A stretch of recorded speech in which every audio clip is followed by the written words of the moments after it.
ये अक्सर लोगों के लिए वो बड़ा मुश्किल हो जाता है। अपने खेल तमाशों के अंदर ऐसे मगन हो जाते हैं कि फ़र्ज नमाजें तक भी जो है वो छूटने लग जाती हैं। और ख़ास तौर पर छोटी ईद पर तो बड़ा ही अफसोस होता है कि रमज़ान का पूरा महीना जो है वो इबादत की तरफ जो है वो रुझान जाहिर किया जाता है, और ईद की नमाज के बाद ज़ोहर भी कज़ा और बल्कि ईद की फजर भी कज़ा। तो ये चीज़ नहीं होनी चाहिए। ये ईद का दिन भी बड़ा अफजल दिन है, इसके अंदर इबादत करना भी बड़ी अफजल इबादत है। अल्लाह अल्लाह। कुर्बानी एक बहुत बड़ा अमल है इन 10 दिनों के अंदर, बल्कि उसके अंदर जो है 11 और 12 तारीख भी शामिल हो जाती है। 10, 11 और 12 3 दिन की कुर्बानी है।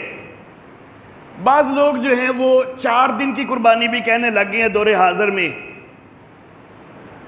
लेकिन वो जो 4 दिन की कुर्बानी कहते हैं ना, वो अय्याम तशरीक वाली हदीस को सामने रख के कहते हैं। तो मैं ये अर्ज़ करना चाहूँगा कि अय्याम तशरीक तो फिर 9 ज़िलहज से शुरू हो जाते हैं, तो फिर 9 ज़िलहज को भी कुर्बानी कर लिया करें।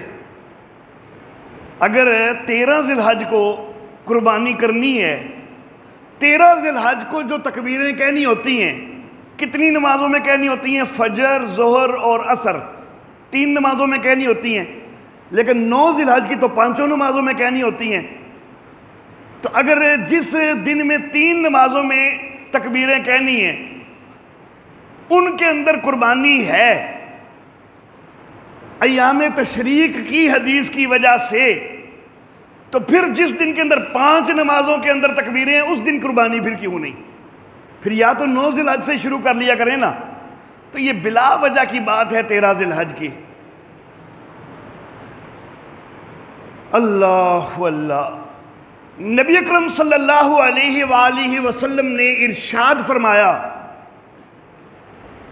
कि ईद के चौथे दिन, यानी कि 13 ज़िलहज को, ईद के चौथे दिन तुम्हारे किसी के घर में गोश्त का एक टुकड़ा भी मौजूद ना हो। नबी अकरम सल्लल्लाहु अलैहि वसल्लम ने ये इरशाद फरमाया। हुण सारे फ्रिजा दे ते घबरा गए हो गए अल्लाह अल्लाह। लेकिन गुंजाइश है। कैसे गुंजाइश है? 1 साल मेरे आका ने यह फरमाया कि ईद के चौथे दिन तुम्हारे घरों में गोश्त का एक टुकड़ा भी नहीं होना चाहिए।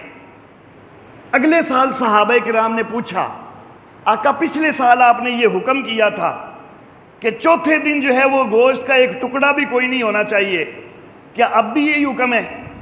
नबी अकरम सल्लल्लाहु अलैहि वसल्लम ने फरमाया कि नहीं, पिछले साल लोगों की मुआशी हालत बड़ी कमज़ोर थी, गुरबा ज़्यादा थे, तंगदस्त ज़्यादा थे, तो इसलिए मेरा दिल था कि तुम ज़्यादा से ज़्यादा तकसीम करो।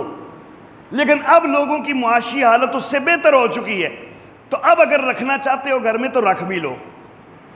अब जो नबी अकरम सल्लल्लाहु अलैहि वसल्लम ने पहले साल फरमाया था कि चौथे दिन गोश्त का टुकड़ा भी घर में कोई ना हो, तो टुकड़ा तो कोई ना हुए तो पूरा बकरा ज़बा करके ले आंदा जावे, ये जायज़ हो जाएगा?